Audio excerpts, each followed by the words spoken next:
630 KHOW, an iHeart radio station. All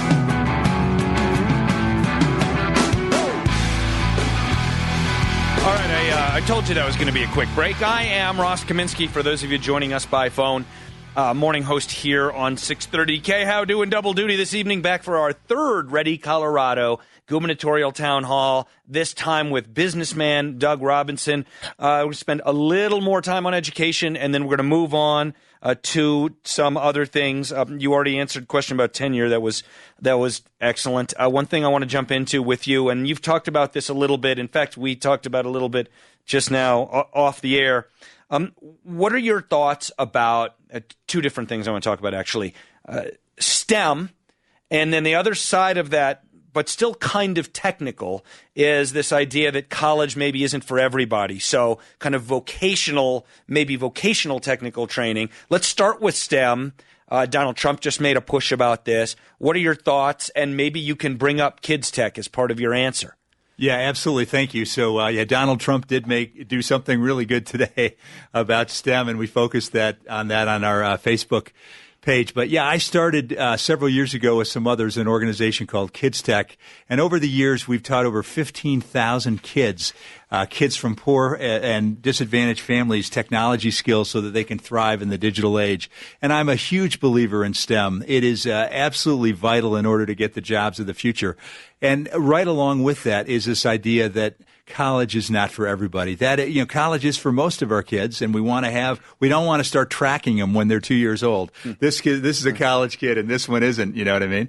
But we want to provide opportunities for technical training, and there are so many good jobs. Welders, beauticians, IT specialists that don't require college training and provide a good income, and we need to do more there. I'm going to bring some more callers on. I'm going to ask you who get on to ask a question, to ask the question kind of briefly. I'm going to ask Doug to answer as briefly as you can, to give a complete answer, because we got a lot of people waiting to talk to you, and I have a lot of questions as well. So let's go to Julie in Westminster. Hey, Julie, you're on with Doug Robinson. What's your question for Doug?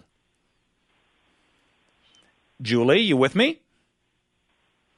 Sorry. Oh, there you go. On mute. Okay. Who's going to pay for these ESAs, and who's going to oversee these ESAs? Yeah, so that's a great question, Julie. So the ESAs, and we would do something different in Colorado. Nevada's done something different than Arizona.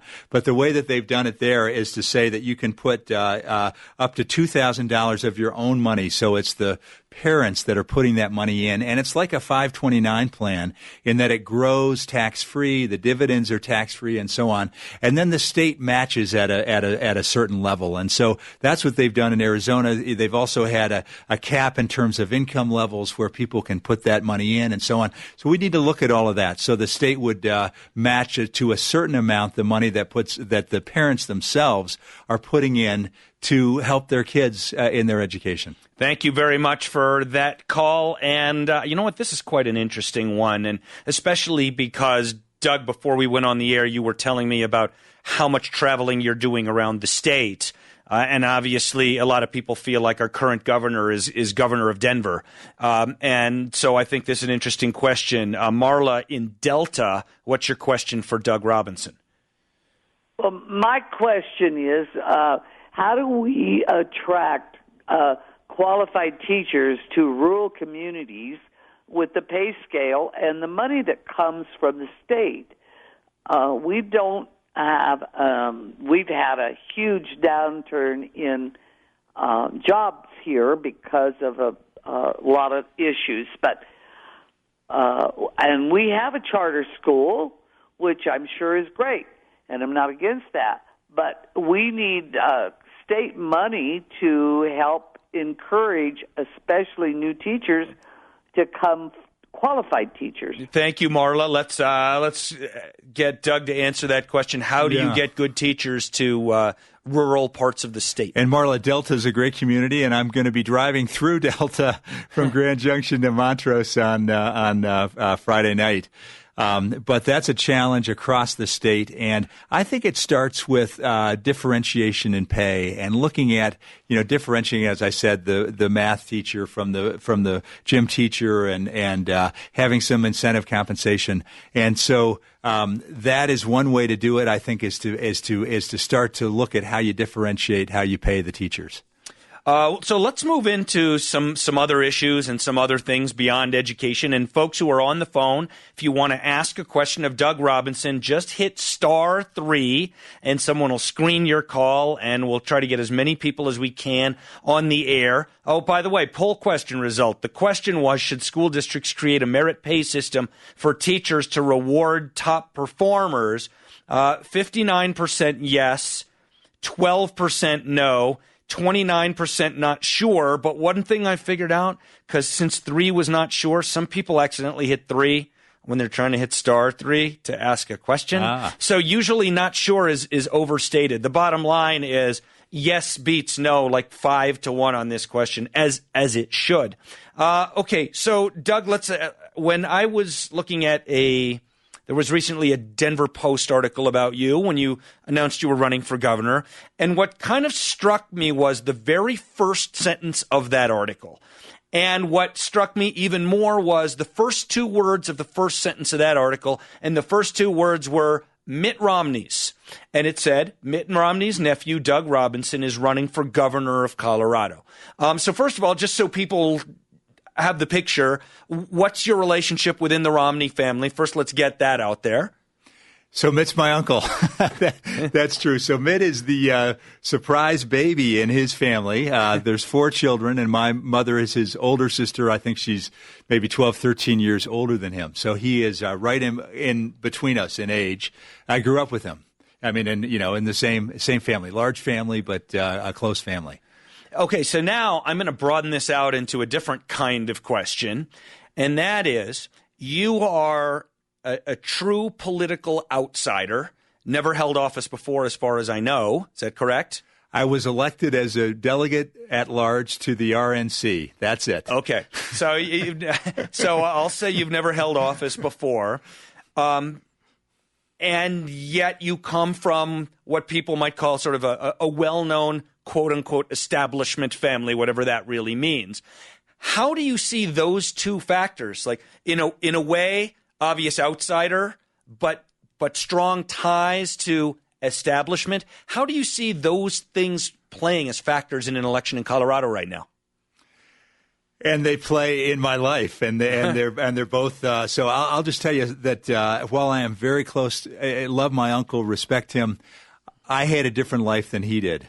You see, when I was a teenager, my father left our family, and my mother, either out of embarrassment or shame, didn't want to tell others what our circumstances really were, and so I worked my way through college. I remember putting groceries on the table for my brothers and sisters.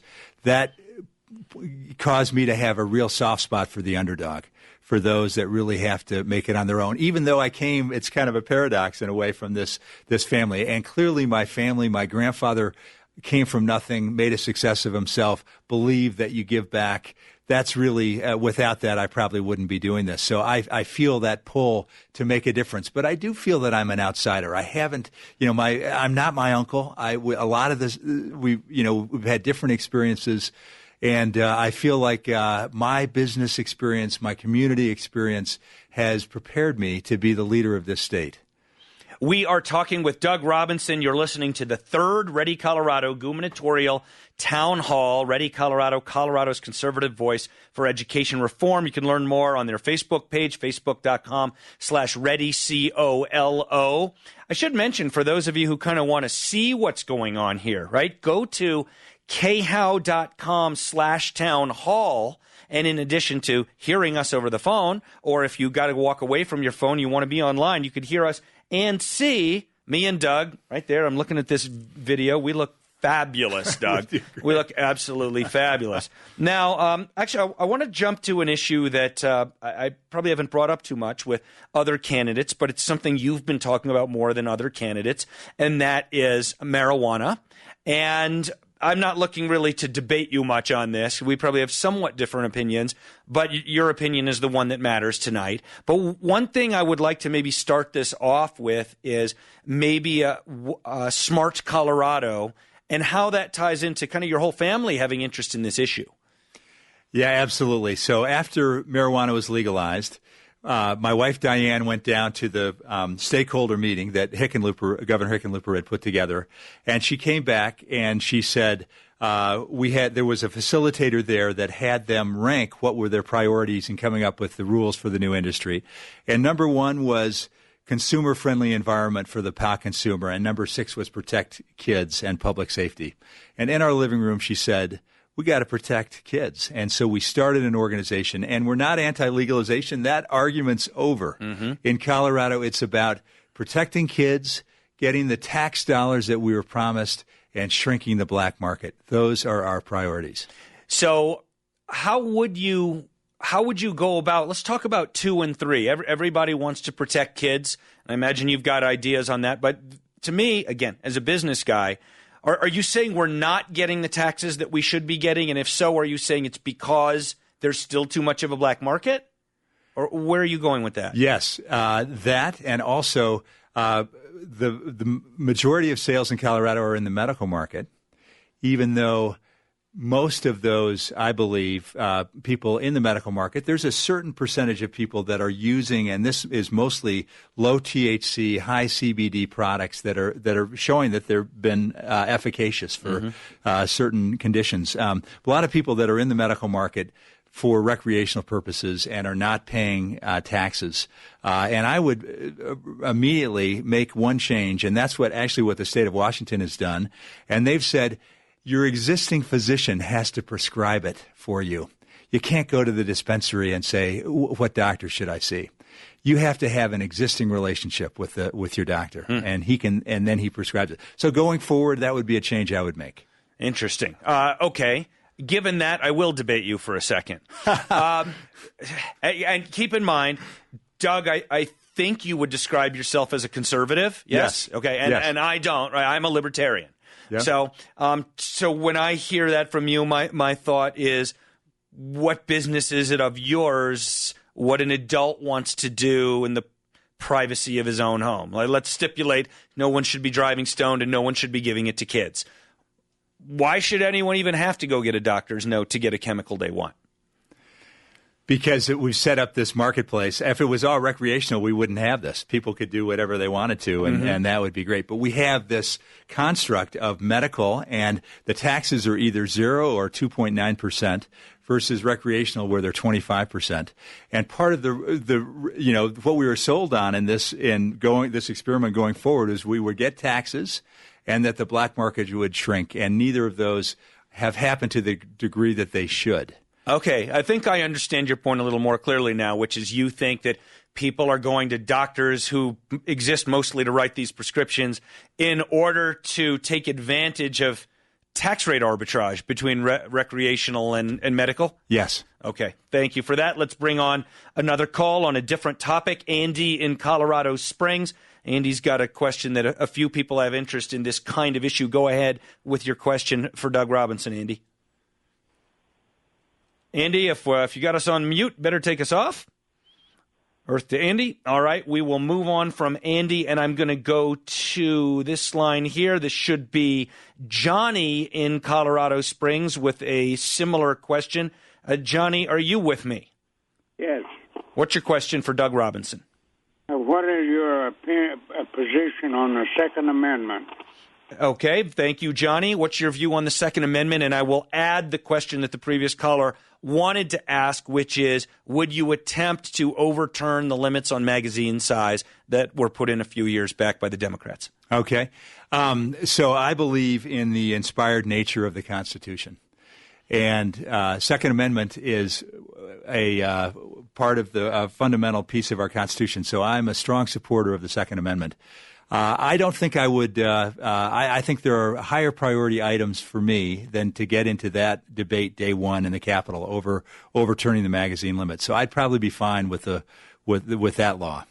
Let me follow up. If by some miracle there was Republican control of both houses of the state legislature, and they sent you a bill that overturned the magazine limit, would you sign it? Yes, I would. If you want to ask a question of Doug Robinson, Republican candidate for governor, just hit *3 on your phones, and we'll get as many calls as we can in. I've got another poll question for you. Should students in low-performing school districts be able to use their education tax funding to be able to attend a private school? In other words, the money that gets spent by government on public schools right now, should students in low-performing school districts be able to take that money with them and attend a private school? Hit 1 for yes, 2 for no, or 3 if you're not sure. And I should have done this before, but for those of you listening old school talk radio style, listening over the airwaves or on our stream, our K-House stream, and you want to ask a question of Doug Robinson, you probably know the number, but it's 303-713-8255, 303-713-TALK. My turn to ask a question now, Doug. One of the biggest issues in the last legislative session, as you well know, is how to raise money to fund our transportation and infrastructure needs, especially that we remain a state with a large influx of population. And one of the few things that Governor Hickenlooper has said in recent years that I agreed with is that our road capacity hasn't increased with our population, not even close. We did see Republicans talk about raising taxes to do this. What major projects would you want to prioritize as governor in your first, let's say, year or two? And how would you propose to fund our infrastructure needs?